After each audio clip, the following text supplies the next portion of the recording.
Filloi karrierën muzikore në moshë shumë të re. Arriti të bëj idulli shumë kult. Theu shumë tabu në trevat shqipfolce. Gjatë gjithë kësaj kohe, përveç suksesit, ajo kishte edhe momente të vështira.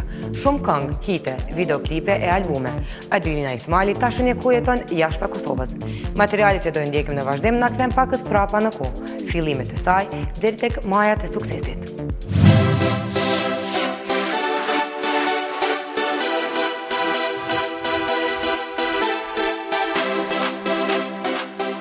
E ashtu quajtura diva shqiptare, një ndër artistet më të çmuara në treva shqipfolce, idolli i shumë kujt mbante vetmin emër, Adelina Ismaili. Karriera e saj muzikore ngërthen në vete shumë sfida, pericepi të rënda e rreziqe, të cilat e përsollën që në fillimet e saj. Në kohën kur Adelina u shfaq në skenë, jo shumë kush kishte guximin që posëdonte ajo. Të kesh një CV të karrierës muzikore si që ka ajo, ka qenë dhe do mbetet ëndër për të gjithë artistët. Por e gjithë kjo arritje nuk ka qenë as pak e lehtë as për Adelinën. U lind në Prishtinë nga një familje e thjeshtë, edhe pse prindrit nuk merreshin me muzikë, talenti i saj ra në sy në shkollën fillore, nga mësuesja e saj, e cila doli të jetë dera e suksesit të Adelinës.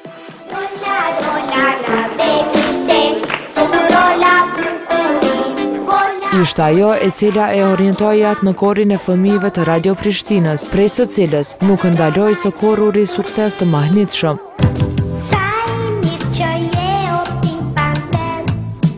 Pjesëmarrja e saj e parë në festivalin Akordet të Kosovës u shpërblye me 2 çmimet kryesore, çmimin e parë dhe çmimin e publikut. Një vit më vonë, Adelina shkon drejt Sarajevës në festivalin e fëmijëve atje, ku gjithashtu edhe atje rëmben çmimin e parë. Ky vit ishte dhe viti kur Adelina lancon albumin e parë, e për të mos u ndalur edhe me 3 albume tjera për fëmijë. Kur ajo mësonte këngën ishte shumë e përkushtuar, merrej me detaje si do ta interpreton, si do ta luan, si do ta thot nuk ishte vetëm qëllimi që të kishte melodinën në kokë, por ajo mendonte si do vishej, si do performonte komplet. Në vitin 1994, ajo merr ftesë nga organizata humanitare Peace Child, ku përfaqëson Kosovën dhe merr çmimin e parë nga atkoh kryetari i Çekoslovakisë dhe shpallet fituese e turneut Peace Child.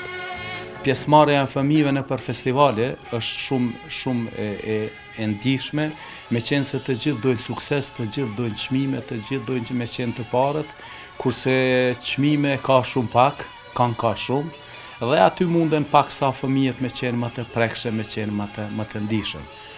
Adelina nuk e ka pas këtë problem, me qenë se pjesëmarrja e saj në për festivale gjithmonë rezultonte me çmime. Qoftë çmimi i parë, 2, 3 apo i publikut, megjithatë ajo merrte çmime. Përveç këndimit, Adelina tashmë një adoleshente provon edhe aktrimin. Ishte viti 1996, viti i mrekullisë e suksesit për Adelinën. Ishte viti i cili solli shumë diskutime e debatime rreth emrit të saj. Ishte ky vit ku emri Adelina Ismaili ndryshoi përgjithmonë imazhin e muzikës shqiptare.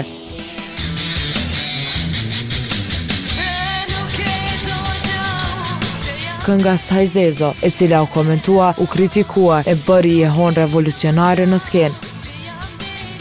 Veshja e saj si Tomb Raider me flokët gërsheta që për herë të parë në vendin tonë dikush eksperimentonte me atë stil, bëri që çdo gjë prej asaj dite të shihej me një sy tjetër. Si bashkëpunim do thosha kryesor ose kulminant në atë kohë ka qenë në vitin 97, një projekt festiv vitit të ri, ku Adelina paraqitet me këngën Sajzez me grupin Elita 5. Edhe ajo ka qenë një paraqitje në atë kohë me të vërtet, një paraqitje shumë e guzimshme, një paraqitje që Adelinën e ka ngrit edhe më larg se ç'ishte në atë moment.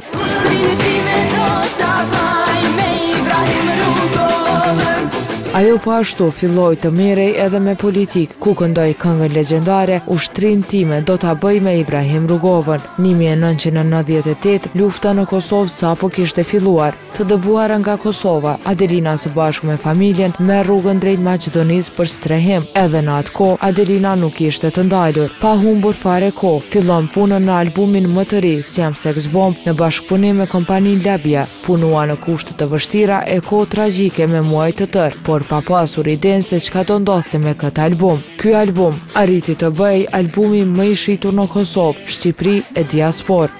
Nga ky album dolën edhe hitet e pashtershme edhe sot, si Lavdi ushtari im, Amaneti, Uragan quajnë krenarët, Shkon në RS e tjerë. Pas luftës në vitin 2000, Adelina përsëri shënon një kthes në estradën shqiptare. Hedh në treg videoprojektin e parë me të gjitha këngët e albumit Siam Sex Bomb, ku realizohen 11 klipe të jetë moderne që publiku jon nuk ishte parë ndonjëherë nga një shqiptare. Në vitin 2001, Adelina bëhet figura mbrojtëse e produksionit Labia dhe prezantuesja e programit festiv Labia 2001.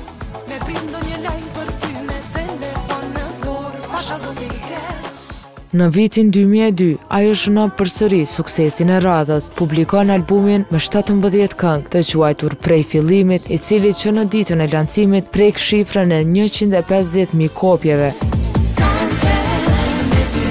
Një album në të cilin për herë të parë në historinë e muzikës shqipe kombinohet muzika rock me atë tradicionale shqiptare, preken tema feministe, këndohet pro homoseksualizmit, këngë rock alternative, performanca rap, këndohen tema religjioze, e duke mos e haruar edhe këngën Me Kosovë po luhet komore, e cila përsëri theu tabut e asaj kohe në Kosovë, ku përmes tekstit ajo kritikoi mediat, pushtetin dhe ndërkombëtarët në vend, ndërsa viti 2003 na sjell duetin i cili mbeti si thesar në arkivat e muzikës shqipe, dueti Adelina Ismailit me legjendën e muzikës Sabri Fejzullau. Edhe në ditët e sotme, tingujt e kësaj kënge ende jehojnë në shpirt.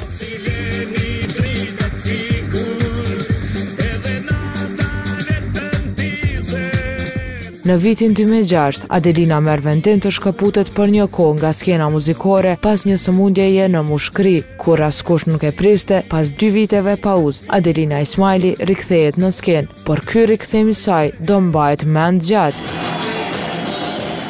E veshur me të zeza në shenjë respekti për vdekjen e presidentit të Kosovës Ibrahim Rugova, ajo u shfaq në fushatën e LTK-s në Gjilan.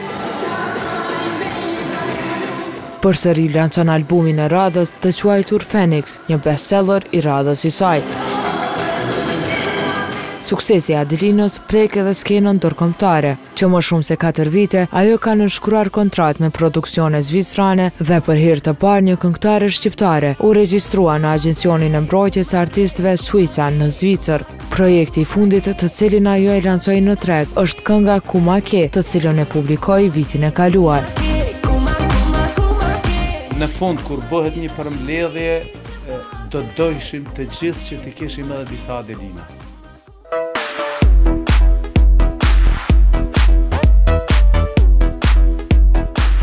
Një guximtare e vërtet, ikone modës në vitet më të vështira, e një heroine e skenës muzikore, Adelina Ismailit nuk do harrohet asnjëherë, sepse karriera e saj është një mësim për këngëtarët e rinj.